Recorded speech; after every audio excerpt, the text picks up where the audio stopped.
Hello everyone, my name is Mohammed Nazam, and I'm going to tell you a story. This is a story from one of my favourite books called Soul Food, Stories to Nourish the Spirit and the Heart. It's edited and put together by the incredible Buddhist teacher Jack Kornfield, along with Christina Feldman. And it's a collection of stories from a number of different traditions, all of which contain huge dollops of wisdom, kindness, thought-provoking incidents, and all the other kind of things that we need in order to open our heart and open our minds. So I told this story as part of a meditation session in London last week, this being early November 2017. And the reception to the story was really, really great, and people were asking me where they could find it online, and unfortunately you can't find this particular version, which is why I'm reading it to you now. So I ask you to turn your phones off, close down your browsers, sit comfortably, close your eyes, or keep them open, whichever you feel most comfortable with, as I tell you the story of when the Buddha was a Banyan Deer.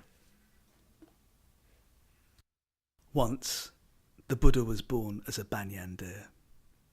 When he was grown, he became leader of the herd. He guided his herd wisely and led them to the heart of a secluded forest where, sheltered by the giant trees, they lived free from danger. Then a new king came into power over the land, and above all things, this king loved hunting. As soon as the sun rose, he would mount his horse and lead his men on a furious chase through fields and meadows, forests and glens. Shooting his arrows madly, he would not leave off until the sun had set. When the wagons rolled back to the palace, they were filled with deer, boar, rabbit, pheasant, monkey, leopard, bear, tiger, and lion. And the king was happy. His people, however, were not pleased. Fields had been ruined by the royal hunt. Farmers and merchants had been forced to leave off their work in order to beat the jungles and drive the hidden beasts towards the waiting king and his men. Affairs of state, too, lay unattended. The people, determined to bring all this to an end, devised a simple plan. They built a stockade deep in the forest. "We'll trap a herd or two of deer in this stockade," they said. "Then the king can hunt them all he wants. Let him hunt to his heart's content. He won't ruin our fields or force us to leave our shops. Then let him be happy." The stockade was built, and 2 herds of deer were driven within its walls. The gates were closed, and the delicate animals, charging and wheeling in frantic circles, sought some way out, but there was none. Exhausted at last, they stood trembling, awaiting their fate. The men left happily to tell the king of their success. One of the herds that had been captured was the herd of the Banyan Deer. The Banyan Deer walked among his herd. Sunlight played on his many-branched antlers. His black eyes shone and his muzzle was wet. "The blue sky is overhead.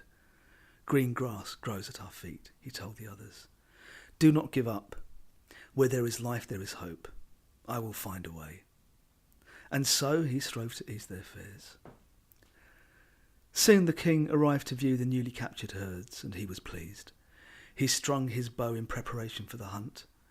Noticing the 2 deer kings below, he said, "The leaders of both herds are magnificent animals. No one is to shoot them. They shall be spared." Then, standing on the wall, looking down over the stockade, he sent his arrows flying into the milling herds. The deer became frantic. Racing wildly, they injured one another with horns and hooves as they sought to escape the deadly rain of arrows. And so it went. Every few days the king and his courtiers would return to the stockade, and every few days more and more of the gentle deer were killed. Many others were wounded by the flying arrows. Still others were injured in the effort to escape. The king of the Banyan Deer met with the leader of the other herd. "Brother," he said, shaking his antlered head sadly, "we are trapped. I've tried every way, but all ways are barred against us. The pain our subjects suffer is unbearable. As you know, when the arrows fly, many get badly hurt just trying to stay alive. Let us hold a lottery.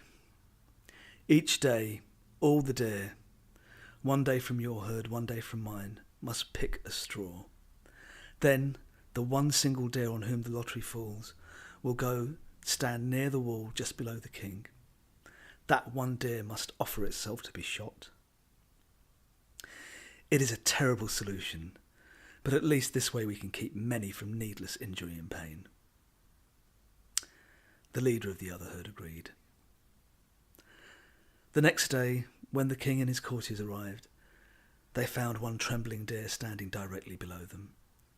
Its legs and bodies were shaking, but it held its head high.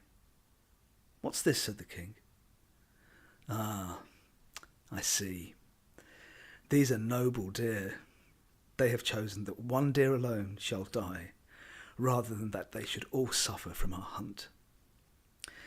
These deer kings have wisdom." A heaviness descended on the king's heart. "Okay, we will accept their terms," he announced. "From now on, shoot only the one deer that stands below." Unstringing his bow, he descended from the stockade wall and rode back in silence to the palace. That night the king tossed and turned, a radiant deer pacing through his dreams. One day the lot fell on a pregnant doe. She went to her king, the leader of the other herd, and said, "I will willingly go and fulfill the lottery once my fawn is safely born. But if I go now, both I and my unborn child will die. Please spare me for now. I do not ask for myself, but for the sake of the child that is soon to be born." But the leader of that herd said, "The law is the law. I cannot spare you. The lottery has fallen on you and you must die. There are no exceptions. Justice demands that you go." In desperation, she ran to the Banyan Deer. She fell on her knees before him and begged for his aid. He listened quietly, observing her with wide and gentle eyes. "Rise, sister," said the Banyan Deer, "and go free. You are right. The terms of the lottery require that only one need die. Therefore you shall be freed from the lottery until your fawn is born. I will see that it is done." Too overjoyed for words, the grateful doe bowed and then bounded away. The Banyan Deer King rose to his feet. There was no other he could send to take her place. He had spared her, therefore he himself must replace her. How could it be otherwise? He walked calmly with great dignity through his browsing herd. They watched him as he moved among them, his great curving antlers and strong shoulders, his shining eyes and sharp black hooves, all reassured and comforted them. Never had their Banyan Deer King let them down. Never had he abandoned them. If there was a way, he would find it. If there was a chance to save another, he would take it. Not once had he lorded it over them. He was a king indeed, and his whole herd took comfort in his presence. The courtiers were waiting with bows drawn atop the stockade.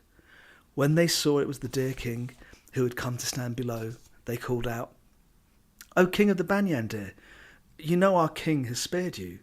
Why are you here?" "I have come so that two others need not die. Now shoot. You have your work and I have mine." But lowering their bows, they sent a message to the king. "Your Majesty, come with all speed to the stockade." Not long after, the king arrived, riding like the wind, with his robes streaming behind him. "What is it? Why have you summoned me?"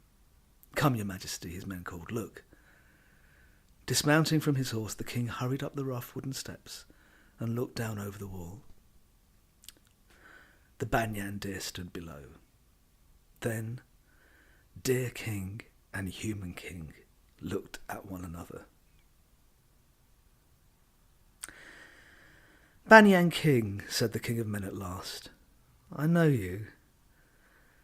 I have seen you gliding through the forests of my dreams. Why are you here? Have I not freed you from my hunt? Great king, replied the Banyan Deer, what ruler can be free if the people suffer? Today a doe with fawn asked for my aid. The lottery had fallen on her, and both she and her unborn fawn were to die. The lottery requires that only one shall die, and I shall be that one. I shall take her place. The lottery shall be fulfilled. This is my right and my duty as king. A stone rolled from the king's heart. Noble Banyan Deer, he said, you're right. A king should care for the least of his subjects. It is a lesson I have been long in the learning, but today, through your sacrifice, you have made it clear to me. So I shall give you a gift, a teacher's fee for the lesson you have taught me. You and your whole herd are freed. None of you shall be hunted again. Go and live in peace. But the Banyan Deer said, Great king, that is indeed a noble gift, but I cannot leave yet. May I speak further? Speak on, noble deer. O king of men, if I depart to safety with my own herd, will that not mean that the remaining herd shall simply suffer all the more? Each day you shall kill only them. They will have no respite. A rain of arrows will fall upon them. While I desire, above all things, the safety of my people, I cannot buy it at the cost of increasing the suffering of others. Do you understand? The human king was stunned. What? He exclaimed. Would you then risk your own and your herd's freedom for others? Yes, said the Banyan king. I would. I will. Think of their anguish, great king. Imagine their sufferings, and then let them go free. The king of men paused, and he pondered.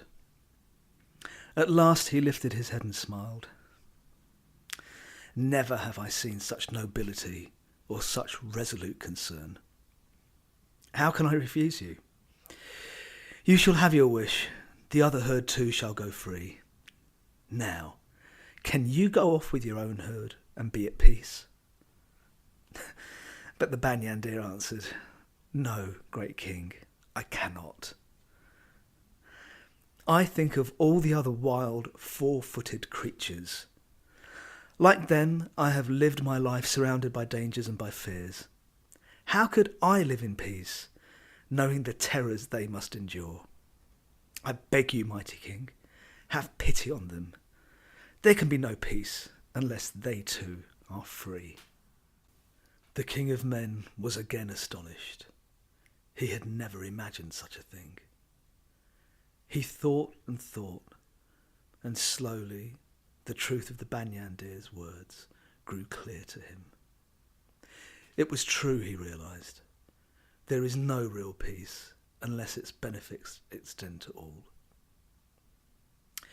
You are right, great deer, said the king of men at last. Never again in all my realm shall any four-footed creature be slain. They are all freed from my hunt. Rabbit, boar, bear, lion, leopard, tiger, deer, all of them. Never again shall they fall to my huntsman's arrows. So, teacher, have you now found peace? But the Banyan Deer said, No, great king, I have not. What, my lord, of the defenceless ones of the air? The birds, great king, live surrounded by a net of danger. Stones and arrows shall greet them now wherever they fly. They shall fall from the skies like a rain throughout your kingdom. They shall know such suffering as can hardly be imagined. Great king, I beg you, let them go free. Great one, said the king of men, You drive a hard bargain and are determined, it seems, to make farmers of us all. But yes, I shall free the birds. They may now fly freely throughout my realm. No man shall hunt them again. Then may they build their nests in peace. Now, are you satisfied? Are you at last at peace? Great King, answered the Banyan Deer, think, if you will, of the silent ones of your realm, the fish. If I do not now speak for them, who will? While they swim the lakes, rivers and streams of your land, hooks, nets and spears will be forever poised above them. How can I have peace while they abide in such danger? Great King, I beg you, spare them as well. Noble being, said the King of Men, tears trickling down his cheeks. Never before have I been moved to think in such a way. But yes, I do so agree. The fish too are of my kingdom, and they too shall be free.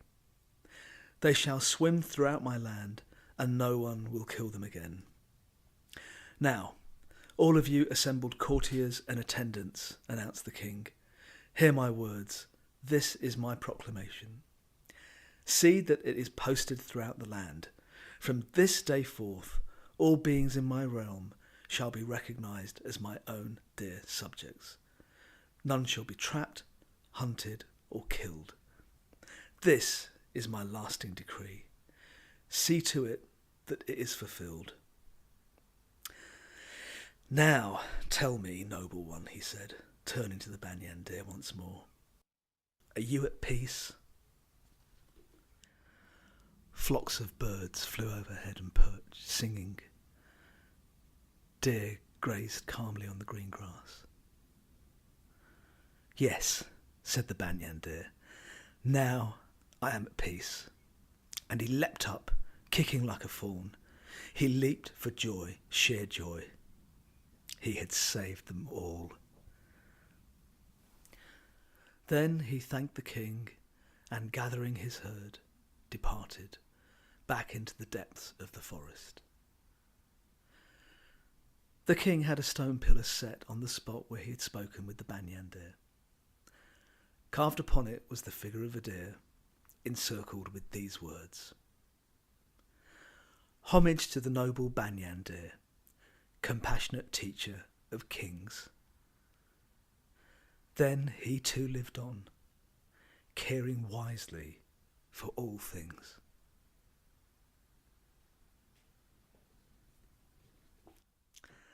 Thank you for listening to this story. I hope you got something from that. The book, once again, is called Soul Food, edited by Jack Kornfield. You can find it on Amazon. It really is absolutely beautiful. So, yeah, thanks for listening. I hope I get to meet you all in person one day. For now, though, goodbye.